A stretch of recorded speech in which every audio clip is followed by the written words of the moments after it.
ज़बा कातिल ने रुक रुक के ऐसा किया, ज़बा कातिल ने रुक रुक के ऐसा, ज़बां थक गई मरहबा कहते कहते। सलाम, नमस्ते, सत श्री अकाल। मैं हूँ आपके साथ हर्षिता मिश्रा और आप देख रहे हैं टाइम्स मेल। चेतन सिंह का नाम सुना है आपने? वही चेतन सिंह जो भाजपा के प्रचार के लिए 4 मासूम लोगों की जान ले लेता है, जिसने मासूमों की लाश पर खड़े होकर कहा था हिंदुस्तान में रहना है तो योगी मोदी को वोट देना होगा। वही बंदा जब पुलिस की गिरफ्त में आता है तो सत्ता और सिस्टम, यहाँ तक कि तमाम अंधभक्त चेतन सिंह को मानसिक रूप से बीमार बताने लगते हैं।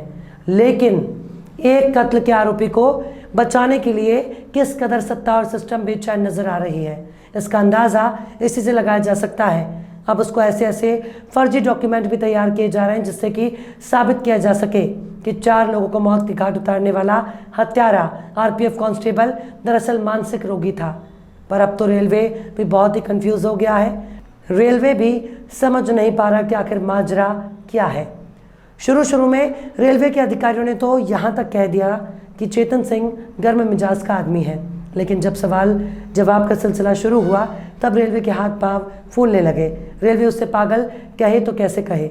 इसके बाद रेलवे ने कहना शुरू कर दिया कि चेतन सिंह के परिवार वाले उसका दिमागी इलाज करवा रहे हैं। यानी रेलवे इस मामले से पल्ला झाड़ना चाहता था कि आरोपी के घर वालों ने उसका चोरी छिपे इलाज करा रहे थे और इस मामले में रेलवे का कोई लेना देना नहीं है। लेकिन साहब यही तो गड़बड़ है। इलाज कैसे कराया जा रहा था, क्योंकि जिस डॉक्यूमेंट के ज़रिए उसका इलाज कराने का दावा किया जा रहा है वो डॉक्यूमेंट वैलिड नहीं है। यानी किसी भी कानूनी प्रक्रिया से गुजरने के लिए उस डॉक्यूमेंट की कोई कानूनी हैसियत नहीं है। चेतन सिंह अगर मानसिक रोगी है तो उसके दिमाग में योगी मोदी का ख्याल क्यों था, उसके दिमाग में पाकिस्तान का ख्याल क्यों आया, उसके दिमाग में वोट देने का ख्याल क्यों आया। अगर वो पागल था, जो बात उसके दिमाग में चल रही थी वही बात उसकी ज़बान पर चल रही थी। उसने तो अलग अलग बोगियों में घुसकर लोगों को मार दिया। इसके दिमाग में बीजेपी का ख्याल है, जिसके दिमाग में चुनाव और वोट का ख्याल है, लेकिन उसी की गिनती पागल में कैसे की जा रही है। लेकिन रेलवे यहाँ भी अपने बयान से पलटी मार गया, क्योंकि चेतन सिंह का जो मेडिकल रिपोर्ट रेलवे के पास है उस रिपोर्ट में चेतन सिंह की कोई बीमारी सामने नहीं आई है। यानी साफ तौर पर कहा जाए तो चेतन सिंह बिल्कुल फिट है, क्योंकि रेलवे की मेडिकल रिपोर्ट में चेतन सिंह बिल्कुल फिटफाट है। मतलब कि उसका परिवार चेतन सिंह की करतूत को छुपाने के लिए बीमारी का बहाना बना रहे हैं। हमने शुरू में कह दिया था, कोई भी आम फोर्स अपने यहाँ से ऐसे शख्स को नौकरी पर नहीं रखती जिसकी दिमागी हालत ठीक ना हो। खासकर रेलवे प्रोटेक्शन फोर्स एक ऐसी प्रोफेशनल फोर्स मानी जाती है जो लोगों के बीच में काम करती है, जो यात्रियों की सुरक्षा करती है, जो ट्रेन में सुरक्षा दस्ता बनकर गश्त करती है, जिसे एस्कॉर्ट कहा जाता है। और एस्कॉर्ट का बंदा अगर पागल निकल जाए तब ये बात समझ से परे है। लेकिन अब रेल मंत्रालय इस पूरे विवाद में फंसने से बच रहा है और अब इस मामले की बड़ी जांच कराने जा रहा है, जिससे दूध का दूध और पानी का पानी हो जाएगा। आखिर कैसे फर्जी कागज़ों के ज़रिए चेतन सिंह को बचाने की कोशिश कर रहा है उनका परिवार। आखिर कैसे रेलवे की मेडिकल टेस्ट में बिल्कुल फिट निकला 4 मासूमों का कातिल। आखिर कैसे बहुत ही कंफ्यूज में पड़ गया रेल मंत्रालय। जयपुर से मुंबई जाने वाली ट्रेन में अपने सीनियर 3 यात्रियों को गोली मारकर कत्ल करने वाला आरपीएफ कांस्टेबल चेतन सिंह की दिमागी हालत पर सवाल उठाते हुए रेलवे ने बुधवार को कहा कि चेतन और उनके परिवार ने अपनी दिमागी इलाज की जानकारी को विभाग से छिपाए रखा। लेकिन बाद में चल रही जांच का हवाला देते हुए रेलवे ने बयान वापस ले लिया। शाम 5:17 पर जारी एक प्रेस विज्ञप्ति में रेल मंत्रालय ने कहा कि मौजूद मेडिकल प्रॉब्लम का इलाज चेतन सिंह ने अपने निजी तौर पर किया है और यह आधिकारिक रिकॉर्ड में नहीं है। चेतन और उनके परिवार ने इसे छिपाए रखा। आरपीएफ अधिकारी और अन्य रेलवे अधिकारियों की तरह नौकरी के लिए अपनी फिटनेस का परीक्षण करने के लिए हर 5 साल में मेडिकल टेस्ट होता है, जिसमें पीएमई कहते हैं। अपने बयान में रेलवे ने कहा कि पिछले पीएमई में ऐसी कोई चिकित्सकीय बीमारी या स्थिति का पता नहीं चला। लगभग 2 घंटे बाद रेलवे ने प्रेस सूचना ब्यूरो की वेबसाइट से बयान हटा दिया और अधिकारियों ने कहा कि विज्ञप्ति वापस ले ली गई है। रेल मंत्रालय के प्रवक्ता ने द इंडियन एक्सप्रेस को बताया कि इन पहलुओं पर गौर करने के लिए एक उच्च स्तरीय समिति पहले ही गठित की जा चुकी है, इसलिए रिहाई वापस ले ली गई। सोमवार को हत्याओं के बाद आरपीएफ महानिरीक्षक और पश्चिम रेलवे के प्रधान मुख्य सुरक्षा आयुक्त पीसी सिन्हा ने द इंडियन एक्सप्रेस को बताया था कि जाहिर तौर पर वो गर्म दिमाग वाला माना जाता है, लेकिन फिर हमें उसके पिछले 5 साल के रिकॉर्ड में ऐसी कोई मिसाल नहीं मिली। उसका रिकॉर्ड साफ सुथरा रहा और यही कारण है कि जब उन्होंने 6 महीने पहले अनुरोध किया तो मैंने उन्हें मुंबई में तैनात कर दिया। इसी मंगलवार को पश्चिम रेलवे के मुख्य पीआरओ के कार्यालय ने कहा कि सिन्हा ने स्पष्ट किया कि उनका गलत तरीके से हवाला किया गया था और इस आशय का कोई बयान नहीं दिया गया कि चेतन सिंह मानसिक स्वास्थ्य समस्याओं से पीड़ित थे। मामले की जांच पड़ताल चल रही है। सोमवार तड़के आरपीएफ कांस्टेबल सिंह जो एस्कॉर्ट ड्यूटी पर था, उसने Jaipur Mumbai central superfast express में अपने सीनियर एएसआई टीकाराम मीना और 3 यात्रियों की गोली मारकर कत्ल कर दिया।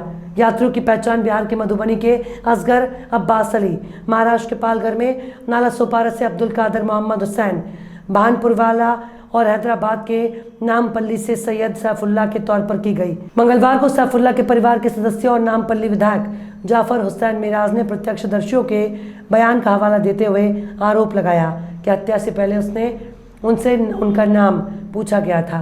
मिराज ने कहा था कि वहां अन्य यात्री भी थे। उनके सेठ जफर खान उनके साथ यात्रा कर रहे थे। किसी को कुछ नहीं हुआ। दाढ़ी रखने वाले सैफुल्लाह को उसके धर्म से पहचाना गया और मार डाला गया। हमारे पास उसके सेठ की गवाही है। हत्या से न पहले नाम पूछे गए थे। सैफुल्लाह के चाचा मोहम्मद वाजिद पाशा ने कहा कि एक आतंकवादी घटना है। उसका नाम पूछने के बाद उसे गोली मार दी गई। साथ ही यात्रियों द्वारा शूट किए गए एक वीडियो में एक लाश के पास खड़े चेतन सिंह को कथित तौर पर ये कहते हुए सुना गया कि पाकिस्तान से ऑपरेट हुए थे ये, और मीडिया यही कवरेज दिखा रही है। उनको सब पता चल रहा है ये क्या कर रहे हैं। अगर हिंदुस्तान में रहना है तो मैं कहता हूँ मोदी और योगी में वोट दे दो। चेतन का परिवार उसे मानसिक बीमार बता रहा है। न्यूज़ 24 ने चेतन सिंह के परिवार वालों की तरफ से ये पेश मेडिकल के कागजात को शेयर करते हुए लिखा, चेतन सिंह को लेकर मथुरा के डॉक्टर ने दी बड़ी जानकारी।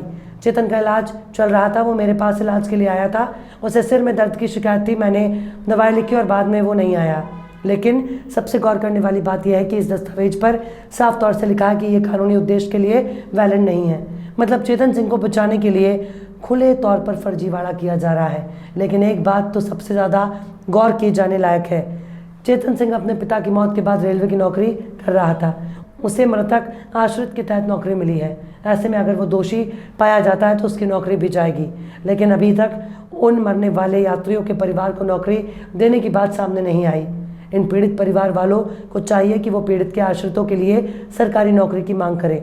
जो नुमाइंदे इनकी आवाज़ उठा रहे हैं उनको भी चाहिए कि वो सरकार से मांग करें कि इन पीड़ित परिवार वालों को सरकारी नौकरी दी जाए, वरना मुआवजे में दिया गया पैदा जिंदगी भर का सहारा नहीं बन सकता। नौकरी रहेगी तो जीवन गुजारने का एक जरिया भी होगा।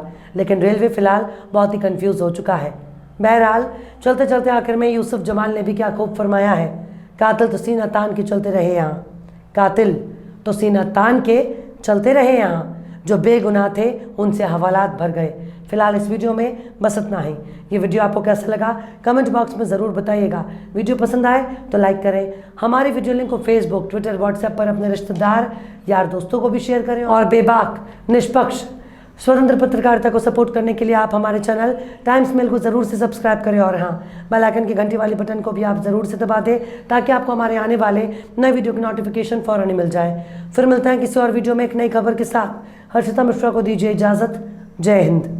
तो देख लिया आपने हमारे इस वीडियो को। हमें उम्मीद है कि आपने हमारे वीडियो को लाइक किया होगा और दूसरों को भी शेयर किया होगा। अगर अभी तक आपने हमारे चैनल टाइम्स मेल को सब्सक्राइब नहीं किया है तो जल्दी से सब्सक्राइब कर दें और बेल आइकन भी प्रेस कर